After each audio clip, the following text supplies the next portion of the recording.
Hello friends, welcome to all of you on Binda G S forum. स्वागत है आप लोग का अपने यूट्यूब चैनल बिंदा जी एस फोरम पे। तो फ्रेंड्स, फाइनली BTSC के द्वारा जो डिग्री डिप्लोमा के लिए डिफरेंट ट्रेड में ITI के जो थ्योरी इंस्ट्रक्टर का है उसका ऑफिशियल नोटिफिकेशन कैटेगरी वाइज, मतलब कि आप कैटेगरी वाइज कह सकते हैं, ट्रेड वाइज उसको अपलोड वेबसाइट पे कर दिया गया है।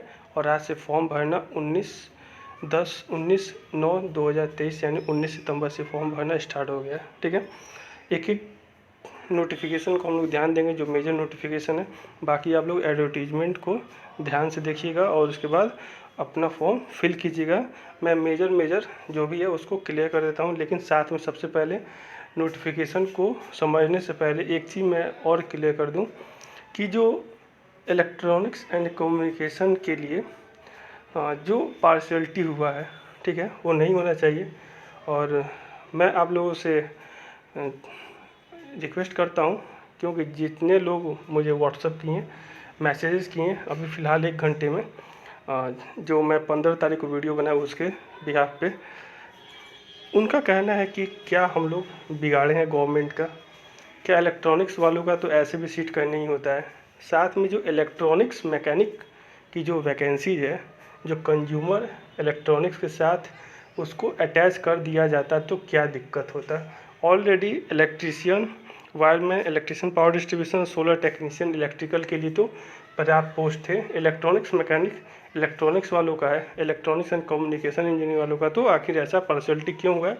इसके लिए ट्विटर पे आप लोग एक कैंपेन चलाएं ताकि सरकार को इसकी खबर प्राप्त हो, और जो भी 2-4 या 1 हफ्ते में इसके एक नोटिफिकेशन निकाल के इलेक्ट्रॉनिक्स मैकेनिक में इलेक्ट्रॉनिक्स एंड कम्युनिकेशन वालों को अलाउ किया जाए।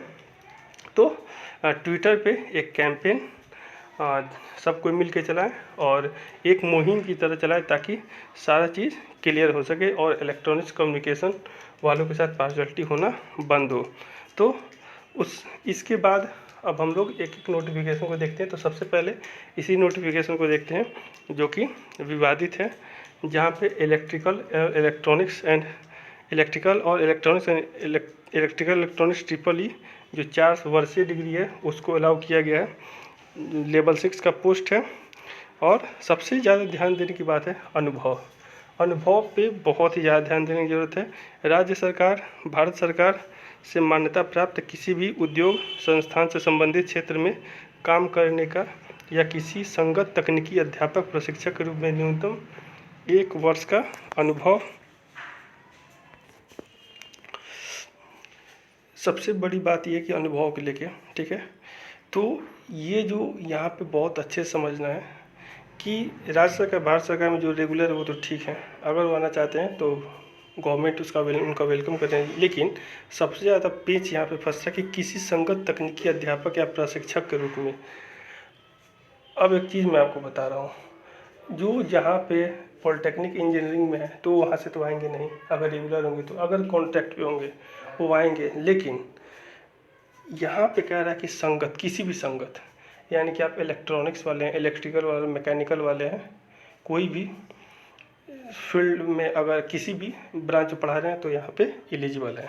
ठीक है, अगर आप कंप्यूटर साइंस में पढ़ा रहे हैं तो वो भी एलिजिबल है। ठीक है, लेकिन अपने रिलेवेंट ब्रांच हो तो ज़्यादा फार सुपीरियर है। ठीक है, तो इसके लिए कोई नहीं है। और ITI में 2 ब्रांच ही सबसे ज़्यादा पॉपुलर है प्राइवेट में, एक इलेक्ट्रीशियन और एक फिटर। तो बहुत सारे ट्रेड हैं गवर्नमेंट के, तो वो लोग भी यहाँ पे अप्लाई कर सकते हैं। बस टीचिंग होना चाहिए 1 साल का, चाहे किसी भी ट्रेड का हो। ठीक है, ये चीज़ क्लियर हो। साथ में यहाँ अनुभव के रूप में CITS, जो मैंडेटरी नहीं है, लेकिन यहाँ पे आप लोग पढ़ लीजिए कि वैसे आवेदक जो विभिन्न व्यवसाय के लिए यथाविध अधिमान अर्हता नहीं रखते हैं वे भी नियुक्ति हेतु आवेदन कर सकेंगे। यदि उनका चयन हो जाता है तो उन्हें कार्यभार ग्रहण करने की तिथि से 3 वर्ष के अंदर CITS का कोर्स पूरा कर लेना होगा। उन्हें उक्त अवधि के लिए अवकाश प्रदान किया जाएगा। यदि कोई व्यक्ति अपने नियंत्रण के परे कारणों से उक्त कोर्स पूरा करने में असमर्थ होते हैं तो उनका जो नेक्स्ट 3 साल के बाद जो प्रमोशन होता है उस पर स्टे लगा दिया जाएगा, या तो उनकी कैंडिडेचर को रिजेक्ट किया जा सकता है। इसलिए 3 साल के अंदर आपको ये कंप्लीट कर लेना होगा CITS का डिग्री। ये है जो कि विवादित है। इलेक्ट्रीशियन ठीक है, इलेक्ट्रिकल वाले हैं, कोई इशू नहीं है, लेकिन ये जो इलेक्ट्रॉनिक्स मैकेनिक का जो 133 सीट है, ये कहीं ना कहीं से पार्शियलिटी हो रहा है इलेक्ट्रॉनिक्स वालों के लिए। कंज्यूमर इलेक्ट्रॉनिक्स के साथ इनको देना चाहिए, और इसके लिए आप लोग ठीक है नियोजन भवन जाइए, जहाँ पे भी जाइए, लेकिन उसको करके जो हक है उसको, तो फंडामेंटल राइट्स उसको आप इसके लिए आवाज़ उठाइए और ज़्यादा से ज़्यादा शेयर कीजिए इस वीडियो को, ताकि जितने भी इलेक्ट्रॉनिक्स से रिलेटेड ब्रांच के कैंडिडेट हैं उनको इसका फ़ायदा मिल सके। और ट्विटर पे भी कैंपेन कीजिए, ठीक है, नियोजन भवन को, ठीक है, और DGT को नहीं, बिहार नियोजन विभाग को, ठीक है।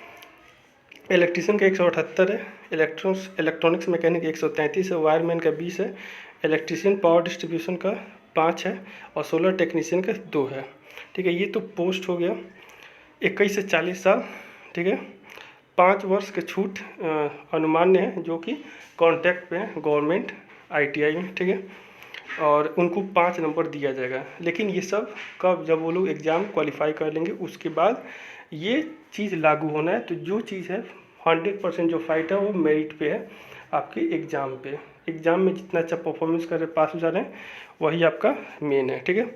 अब यहाँ पे देख लेते हैं, टोटल 100 क्वेश्चन आएंगे, जिसमें 80 आपके ट्रेड के होंगे, 20 आपका सामान्य अध्ययन में जैसे आपका करेंट अफेयर और GS, मैथ और रीजनिंग से क्वेश्चंस नहीं पूछे जाएंगे आपको, ठीक है।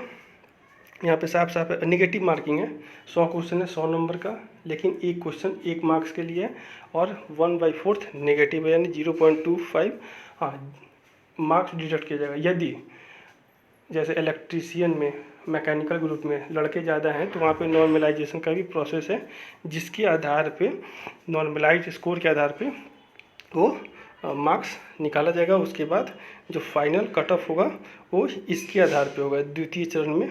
तो 50 अंक रिटेन का होगा, ठीक है। जैसे मान लीजिए आप 100 नंबर का है, आप बहुत अच्छा स्कोर किए, 80 ला दिए, तो 40 मार्क्स वहाँ से आएगा।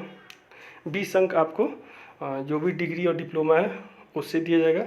और CITS और ये जो श्रम संसाधन, तो श्रम संसाधन में बहुत ही कम लोग हैं, बहुत होंगे तो सब ट्रेड मिला दिया जाए तो 100-150 लोग होंगे, ठीक है, इससे ज़्यादा नहीं होंगे कॉन्ट्रैक्ट पे, ठीक है।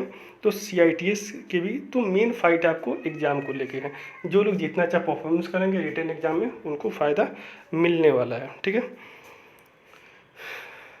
और जो CGPA वाला है, वो लोग अपना यूनिवर्सिटी से बात करके अपने CGPA को कन्वर्ट कर लेंगे, तो ज़्यादा बेटर होगा आपको परसेंटेज के रूप में, ठीक है। क्योंकि बहुत सारे यूनिवर्सिटीज़ का अपना CGPA का कैलकुलेशन करने का मेथड अलग होता है, ठीक है। तो ये तो रहा आपका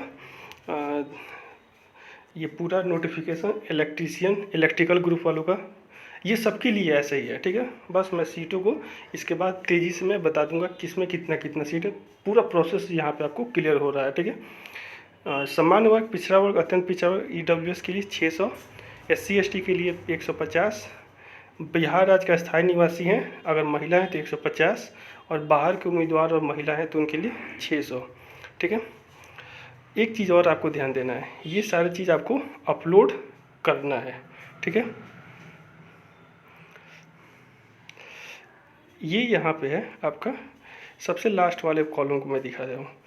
नोट, अभ्यर्थियों को निर्देश दिया जाता है कि वे कोई भी फर्जी जाली प्रमाण पत्र के आधार पर उक्त आवेदन नहीं भरेंगे, अन्यथा किसी भी स्तर पर प्रमाण पत्र फर्जी पाए जाने पर उनकी अभ्यर्थिता रद्द कर दी जाएगी और उनके विरुद्ध कानूनी कार्रवाई की जाएगी। यानी कि नोटिफिकेशन आ गया है, तो आप लोग अब से एक्सपीरियंस ना लगाइएगा, जो रियल में काम किए होंगे वो लोग अपना एक्सपीरियंस शो करेंगे। एक्सपीरियंस का मायने समझ लीजिए, एक्सपीरियंस का मायने होता है कि आप केवल एक सर्टिफिकेट बनवा लेना नहीं होता है, आपका पूरा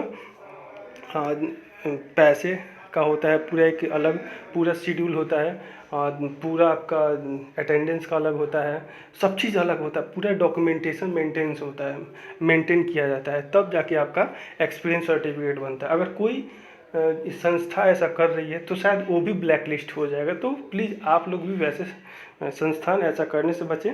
जो लोग पहले से कर रहे हैं वो लोग अपना ले सकते हैं, वो अपना वो अपलोड कर सकते हैं, ठीक है। बाद वाले ऐसा ना करें। अब हम लोग और भी पोस्ट के बारे में फ्रेंड्स, ये आपका नोटिफिकेशन है CS IT और इलेक्ट्रॉनिक्स एंड कम्युनिकेशन वालों के लिए, जो ट्रेड है information and communication technology system maintenance, ठीक है। इसका भी सेम है और इसमें जो आपका टोटल पोस्ट है वो आपका 120 है। सेम प्रोसेस है इसका भी, ठीक है। और इसमें भी क्वालिफिकेशन वही है, सेम प्रोसेस है। नेक्स्ट अब देख लेते हैं हम लोग मैकेनिकल ग्रुप और वर्कशॉप। फ्रेंड्स, ये एक ऐसा नोटिफिकेशन है जिसके बारे में आप बताने जा रहा हूँ। ये किसी भी ब्रांच से आप डिप्लोमा या डिग्री किए हैं, 4 वर्षीय 3 वर्षीय BCA MCU को छोड़ के, वो सारे लोग एलिजिबल हैं, ठीक है। ये engineering drawing workshop calculation and science का, ठीक है। तो इसमें भी सेम प्रोसेस है। इसमें सीट आप लोग देख लीजिए, तो इसमें सब लोग एलिजिबल हैं। टोटल 263, 97 इंजीनियरिंग ड्राइंग के लिए और 166 वर्कशॉप एंड कैलकुलेशन के लिए, ठीक है। इसमें भी आपका सेम प्रोसेस है, ठीक है फ्रेंड्स। तो ये आपका टोटल पोस्ट है। अब मैं आपको बता देता हूँ इलेक्ट्रॉनिक्स कंज्यूमर, ठीक है, एंड अप्लायंसेस के।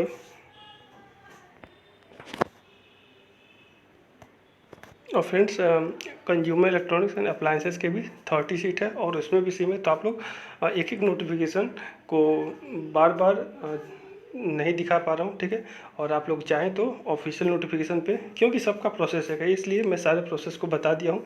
हाँ, एक चीज़ मैं आपसे रिक्वेस्ट करूँगा कि इलेक्ट्रॉनिक्स एंड कम्युनिकेशन वालों को हेल्प कीजिए, और जितने भी इलेक्ट्रॉनिक्स एंड कम्युनिकेशन कैंडिडेट हैं, चाहे वो डिप्लोमा के हों चाहे डिग्री के हैं, वो एक कैंपेन कीजिए ताकि इलेक्ट्रॉनिक्स एंड कम्युनिकेशन वाले इलेक्ट्रॉनिक्स मैकेनिकल के लिए एलिजिबल हो 1 सप्ताह के 10 दिन के अंदर, या उसके लिए कोई सरकार कदम उठाए, ठीक है फ्रेंड्स। तो ये एक बहुत बड़ा अपडेट था, ठीक है।